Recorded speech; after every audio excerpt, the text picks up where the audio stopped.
as you touched upon at the start, in terms of the comments and the tweets, and that's been a good lot of banter going. Bardley Ramsey, by the way, has called me out with a couple of vicious tweets. So I'm looking forward to when we go into the fans segment of this. He's going to get a tough time from me. But there was a comment from Tony McNamee, former teammate of yours at Harps, who said that there was an incident involving James Gallagher and yourself and Cabinteely, but you never went into detail on that. So do you want to tell us a little bit about when you got on the wrong side of James Gallagher?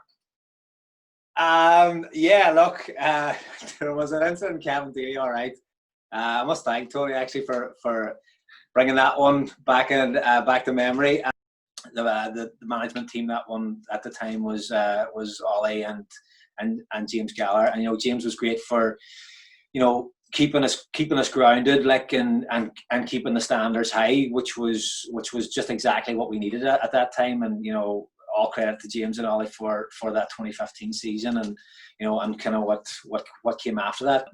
Stradbrook is the name of the park that they play in, and they didn't have many fans at the time, and it was always just sounds like a horrible enough place to play a game. 50 to 100 people there that day, and it was one of those ones, any directions or criticisms or critiques that came from the sideline, everybody in the ground heard them. Right. So as I said, we started the season really well, started the game well. We went 1-0 up, and we had a host of chances. We should have been further ahead, but one incident in the game, the ball came up to me or whatever, and I haven't maybe got enough on the header, or I haven't cleared my lines properly or whatever. But we dealt with it, and we were kind of going through the game, and then Ollie shouted me from the sideline. So he come out to the edge of the thing, and I know what he's going to say. He's going to obviously give me a wee bit for maybe not handling the situation better, or not maybe getting enough on the header and clearing it better or whatever. And he's shouting my name. He's like, Kate. So I'm thinking, a bit of me's thinking, I know what you're going to say here. So I'm not, what's the point of me going what? And then you kind of dig me out in front of everybody sort of thing. So you're ignoring so I've just totally ignored him. I've totally ignored him. No, he's giving me, like, everyone on the pitch has heard it. Everyone on the ground has heard him. But I just haven't taken him on at all. So we won a corner about a couple of minutes, a minute later or whatever it was, and nothing comes from the corner. Jogging back into position, and Gal comes out to the edge of the area. Now Gal just erupts, and he's like, keep, like, and straight away I'm like head shot over. Yes, Gal, because when Gal called you out, you're just better just thinking, yeah, what's that? Yeah. So so Gal's called me, and I'm straight away, yeah, and he's like, see when he talks, you listen, all right, like that there. He's like, James, no sweat, no sweat, like full totally, like, yeah, I'm taking that. That's fine, no problem. So the game's kind of gone the last few minutes. They get a free kick, I think, wide on the left, and it's whipped in. Not a great clearance from, not sure, it wasn't me this time, but I'm not sure, the ball wasn't cleared properly. It's fallen to the edge of the box. Their lads had a strike. It's deflected off, I think Josh rings to mind for, I think, yeah, it's hit off Josh Mealy. It's looped away up, and you just know, when you see that kind of loop, that arc on the ball. Gallagher's traveling, is he? And you look at Gal, and he's sort of kind of giving it, he's watching it, and then he's kind of going, and you just know by his face and by his reaction that he's in trouble. Don't you know, the ball drops in the bottom corner, like 90 odd minutes. Feels like a defeat. Whatever it was. No time to get, any sort of decent chance kind of fashioned or whatever. So yeah, from a winning position, everything looking great.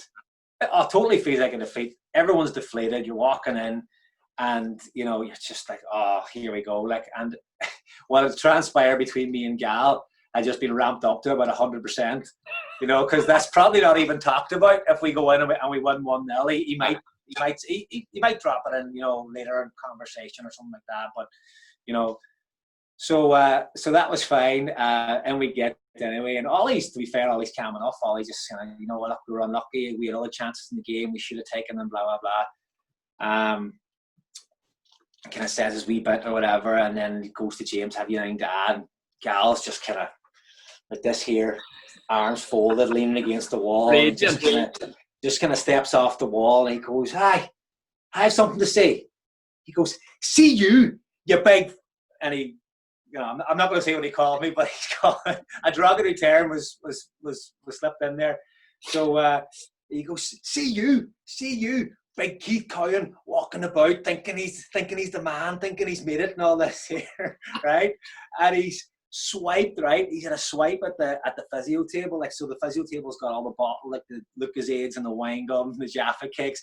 He swiped that, right, and it's gone everywhere. It's gone all over Ollie, who's just kind of standing beside him, and you see Ollie, like the Lucozades dripping off his face, and it's kind of dripping off his hair, and all.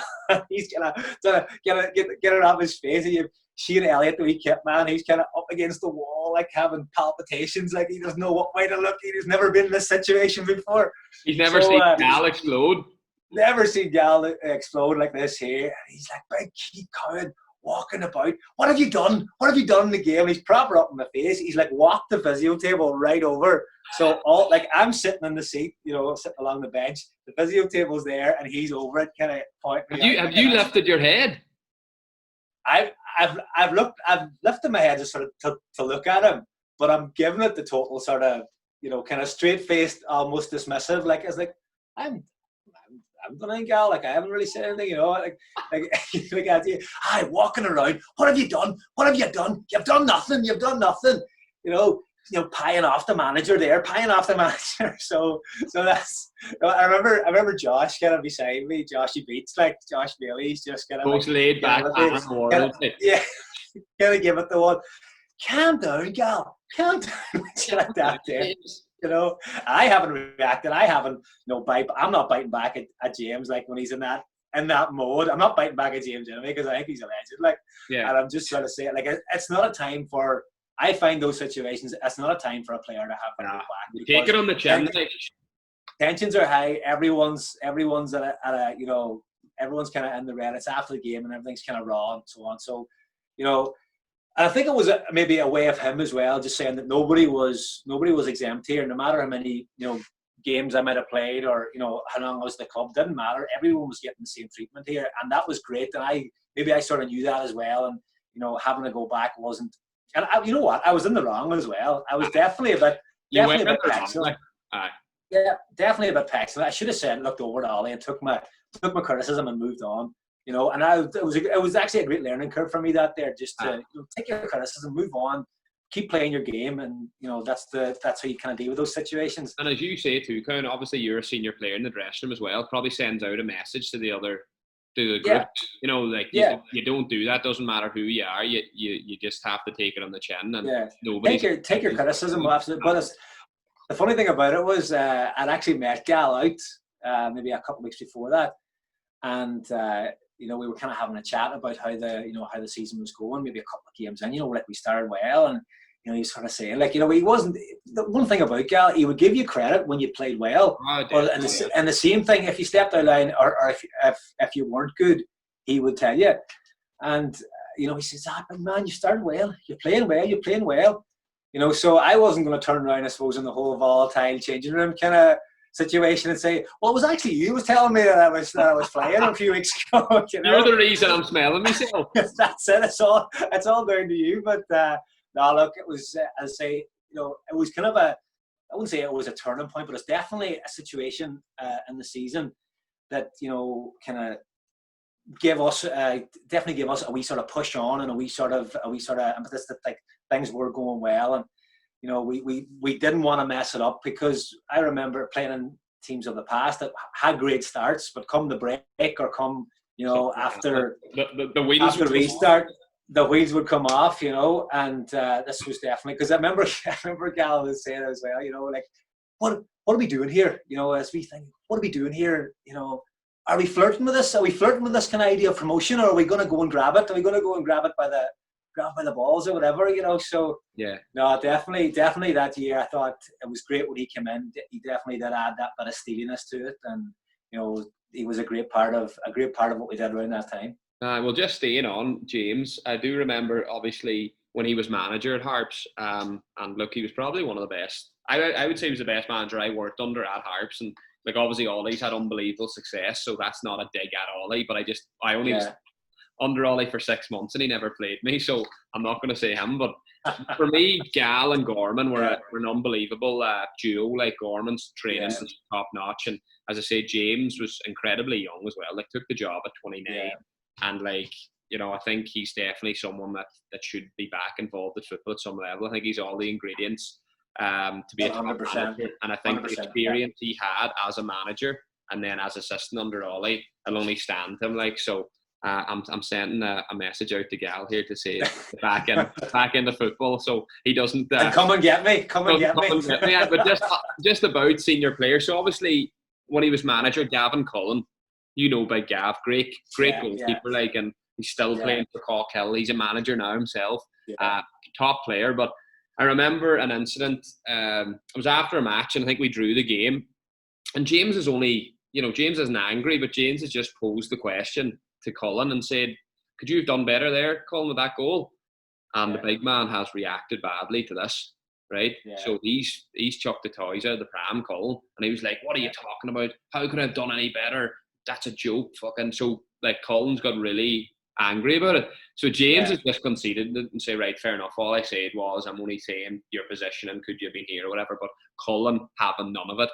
And sure, as football or faith would have it, the following week we're playing at loan, and the big man has an absolute shocker in the first half. 2 mistakes. One, just Jimmy Dock passes the ball back to him. Routine one, takes a touch, clear it. Takes another touch, then goes to clear it. And you know, the old surface at Finn Park, bobbled, completely miskicked it. At lone striker, nips in, scores. And then another one, wee watery shot from the at lone striker. Big Cullen spills it, they score.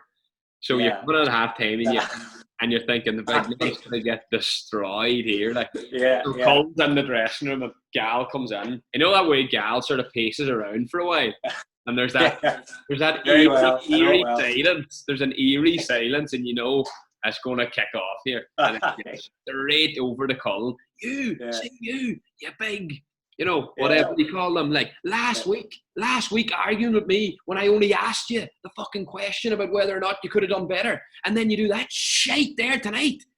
Shite. And he says maybe if you had a wee bit of humility and held up your hands, you would have avoided that shite tonight. Crap. And like kicking things and throwing things, and you know, big Cullen, they would have played together, similar age and that, and he knew big time. And it just goes back to your point that sometimes maybe the week before Cullen should have just said, maybe, whatever. Cullen made such a big deal out of it, and then Gal, you know, stepped back, and then the following week Cullen comes and throws in 2 shockers. I just put him in the ass big time. But the funniest one about that as well, after he goes through Cullen, Jimmy Dock's in the corner. Do you remember Gal just loved slaughtering Jimmy? Jimmy wasn't a stranger to the odd touch. Yes, Jimmy, you would just get it. Like, Jimmy Dock, great player, and Gal loved him as a player, but just used to, he would do things that annoyed James. So Dock's beside me, and he's thinking, this is great. I'm getting away with it tonight. And then just out of nowhere, he goes, "And you!"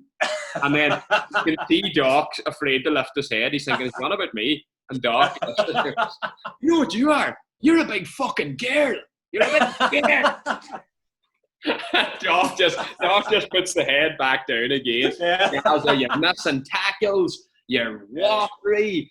Just brilliant. Like, it was always good never to be in the receiving end of James. But look, just as I said, great manager and like a legend of a guy. Had a serious presence about him. So as I said, when people are watching these videos, we're doing them with respect as well. Like, I would have loved to seen a bit more. You know, obviously you kind of touched upon, like, you know, his being a manager and how young he was when he actually got the job. You know, and like, I thought that ingredient of him and Anthony Gorman was, you know, it was brilliant. Like, because you had the experience of both of them, which, you know, of being top pros, both of them, you know, and you had the side, you know, the training and everything that comes part of, you know, getting a team ready from the two of them, and then, you know, just the levels that Gal would get you to, you know what I mean? Like, I just thought there was a great mix there, and it was just a pity that never really got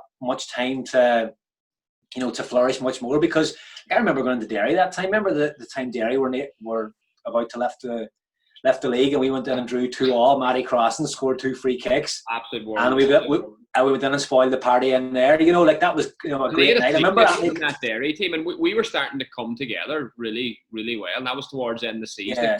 And we had a great young team there, a great young, local-based team. There wasn't too many lads from down the country involved with that side. And I just remember that was a great. And I remember Anthony kind of coming to me after the game and sort of saying, because I always thought that maybe Garmin didn't rate me that much, And maybe he doesn't, because he never really come out and said to me.